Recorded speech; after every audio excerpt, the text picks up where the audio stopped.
√41 minus √21 plus √19 minus √9 এর মান নির্ণয় করো। এখানে 4টা রুট অর্থাৎ বর্গমূল আছে, ভাঙাবো একদম ডান দিক থেকে। বর্গমূল সবসময় ডান দিক থেকে ভাঙাতে হয়। প্রথমে আমি 2কে নিলাম। এবার দেখো একদম ডান দিকে আছে কত, 9-এর বর্গমূল। 9-এর বর্গমূল আমরা জানি, 9-এর বর্গমূল হয় 3, তো 3 লিখে নিলাম।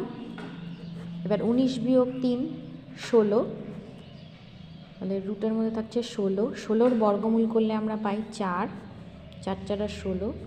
রুটের মধ্যে থাকছে 21 যোগ এই যে 16-র বর্গমূল করে 4, তাহলে 21 আর 4-এ হচ্ছে 25।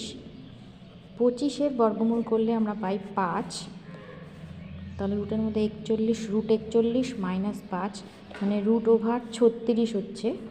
36-এর বর্গমূল করলে আমরা পাই 6। এই হচ্ছে অ্যান্সার।